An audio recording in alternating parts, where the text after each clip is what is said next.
Je m'appelle Alain Marchand, je suis professeur à l'École de relations industrielles de l'Université de Montréal et aussi chercheur à l'IRSPOM. Je détiens un doctorat en sociologie.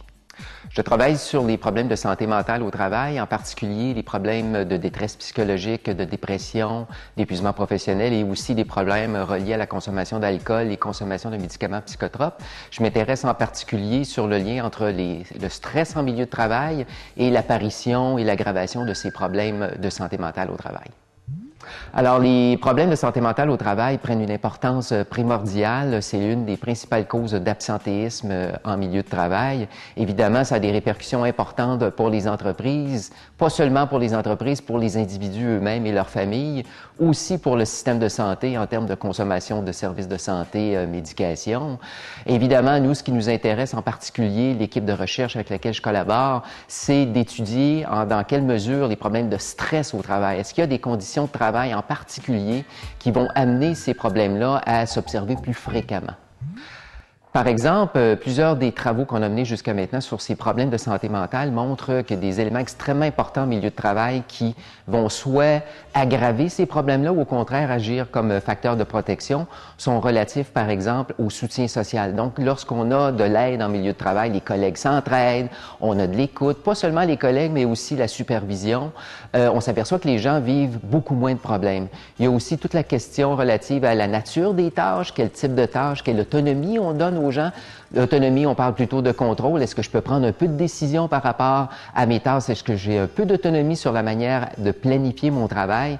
Ça, c'est des éléments qui sont bénéfiques pour la santé mentale et on travaille, l'équipe de recherche, pour essayer de comprendre davantage dans quelle mesure on peut favoriser le développement de ces éléments-là dans les milieux de travail. Il y a souvent la perception par rapport à ces problèmes de détresse psychologique, d'épuisement, dépression, problèmes d'alcool, médication psychotrope, etc., que c'est d'abord et avant tout des caractéristiques personnelles, des conditions personnelles qui amènent la production de ces problèmes-là. Nous, on s'attarde depuis plusieurs années, mon équipe de recherche, à démontrer qu'au contraire, même lorsqu'on étudie les caractéristiques personnelles, on tient compte de la famille, de ce que les gens vivent à l'extérieur du milieu de travail, on s'aperçoit que lorsque le travail est pathogène, lorsque les conditions de travail sont difficiles, inévitablement, ces conditions-là vont s'associer à la production des problèmes qui nous intéressent, dépression, détresse psychologique, abus d'alcool, etc.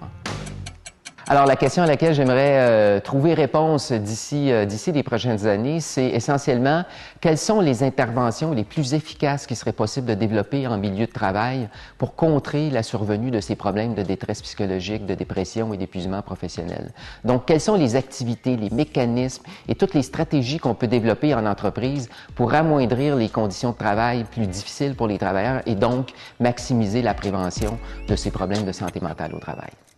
Alors actuellement, je suis déjà très impliqué, moi, avec plusieurs chercheurs provenant de plusieurs autres disciplines. Il y a des gens qui collaborent avec moi qui sont en psychologie organisationnelle, psychologie du travail. J'ai des gens qui sont en philosophie. Je travaille étroitement avec une neuropsychologue parce qu'on s'intéresse aussi aux aspects plus physiologiques du stress en milieu de travail. Donc, comment les stresseurs du travail s'incorporent à l'individu pour faire varier, entre autres, les niveaux de cortisol et la sécrétion d'enzymes, une enzyme, entre autres, qui s'appelle l'alpha-amylase. Donc, c'est un travail, la santé mentale au travail, qui demande la collaboration de plusieurs chercheurs provenant de plusieurs disciplines pour arriver à une compréhension unifiée de ces problèmes en milieu de travail.